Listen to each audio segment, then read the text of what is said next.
మేడారం సమ్మక్క సారాలమ్మ జాతరకు ప్రభుత్వ సహకారంతో ఆర్టీసీ అన్ని ఏర్పాట్లు చేసిందన్నారు ఆర్టీసీ ఎండీ సజ్జనార్. భక్తుల సౌకర్యం కోసం 6000 ప్రత్యేక బస్సులను నడుపుతున్నామన్నారు. ఆర్టీసీ బస్సులు అమ్మవార్ల గద్దెలకు దగ్గరగా వెళ్తాయని చెప్పారు. ఆర్టీసీ బస్సుల్లో ప్రయాణించి సురక్షితంగా వనదేవతలను దర్శించుకోవాలని భక్తులకు సూచించారు సజ్జనార్. చారిత్రాత్మక మేడారం ఏర్పాటు చేయడం జరిగింది. మనము గతంతో పోలిస్తే ఈసారి మనము దాదాపు 6000 బస్సెస్ ని మనము కేటాయించడం జరిగింది.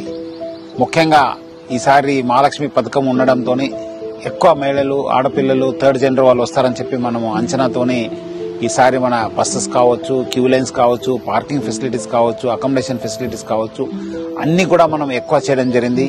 సో ప్రజలందరూ కూడా ఈసారి సమ్మక్క సారలమ్మ జాతరకు పెద్ద సంఖ్యలో వచ్చేసి ఆశీస్సుని పొందాలని చెప్పి కోరుతున్నాను.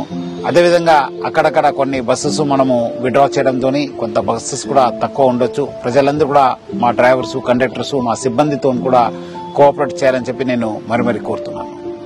ఈ జాతర వచ్చే భక్తులకు నేను తెలియపరిచేది ఏమంటే, మన బస్సెస్ ద్వారా వస్తే, మా బస్సెస్ లో ప్రయాణిస్తే వాళ్ళు గద్దె దగ్గర దాకా పోవచ్చు. ప్రజలందరూ కూడా కోరుతున్నాను, మా టీఎస్ఆర్సీ బస్సులో ప్రయాణించి మీరు చాలా సంతోషంగా, సంభ్రమంగా మన దర్శనం చేసుకుని మీ తిరుగు ప్రయాణం మా బస్ ద్వారా పోవచ్చు.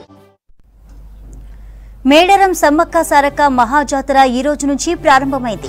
జాతరకు లక్షలాదిగా భక్తులు తరలి వస్తున్నారు. జాతరకి వచ్చే ప్రజలకు ఎలాంటి ఇబ్బందులు కలగకుండా భారీ భద్రతను ఏర్పాటు చేసింది పోలీసు శాఖ.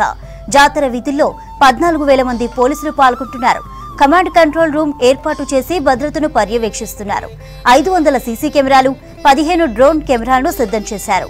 జాతర విధుల్లో ఒక ఐజీ, 2 డీఐజీలు, 20 మంది ఎస్పీలు, 140 మంది డీఎస్పీలతో భద్రతను ఏర్పాటు చేశారు. ట్రాఫిక్ ఇబ్బందులు కలగకుండా వన్ వే ట్రాఫిక్ ను అమలు చేస్తున్నారు పోలీసులు.